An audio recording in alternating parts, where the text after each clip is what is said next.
Good morning, Facebook, YouTube, and anybody else crazy enough to watch this video podcast. My name is Deric Lipski, coming to you live from my office. Okay, so today is tip 10, the last tip out of 10 tips on why sellers should keep their home on the market during the holiday season. Today is actually the favorite one, so I saved it for last. It basically says this, that in this marketplace, if you sell now during the holiday season, it'll make you a non-contingent buyer during the spring. So you can actually sell for the most you'll get, so sell high, and you'll be able to buy low in spring.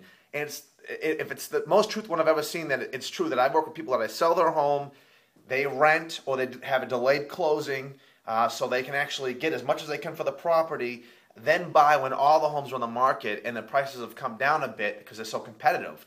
So that's going to give you a shot to sell high and buy low in this marketplace. And, you know, I want to address something else in this market really quick. It's the victim mentality that a lot of these sellers have. I call sellers all day, as you saw yesterday. I make phone calls to buyers and sellers. That's my job. I try to find them.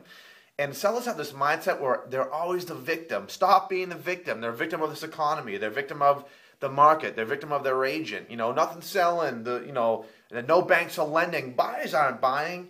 That's never more wrong than anything I've ever heard. Last month, we closed on over 6,000 properties. 6,000 properties just here in our local MLS of people that said, yes, I'm selling. Yes, I'm buying. Here's the keys. Here's my check. I'm moving to the next one, okay? We have another 6,200 scheduled to close this month. And on the books, we're projected another 10,000 by the end of the year. So believe me, banks are lending. People are buying. The difference is they're not buying yours because you might be overpriced. You've got to get realistic. And people say, well, I need this money. That's fine. I understand that. But the reality is, what's the alternative? Either take it off the market and hold on to it for a few more years, or try to get next spring when prices are even lower. Now, some people tell me, I'm going to hold it, wait for prices to go back up.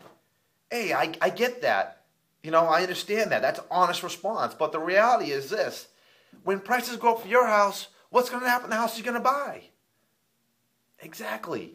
Prices go up for everything. They don't just go up for you, and then everyone else stays down here. It does this. And if you're going to go to a nicer neighborhood, the house is going to be worth more, so you're never going to catch that train. You got to realistically look at this and go, I don't lose at buying and selling market value. I don't.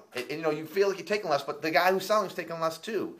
So the reality is this marketplace, don't be a victim. Let's change the economy. You know what? Let's make today the day we decide to make a decision to do something. I'm calling all my sellers today after this podcast. I'm going to tell them all, here's the truth, what we're going to do today. Let's get this home sold. Let's stop playing games, and let's just move forward with this property, get this one sold. Hope you enjoyed today's podcast. Again, my name is Deric Lipski. I don't do this for fun. I do it to be number one. Talk to you later.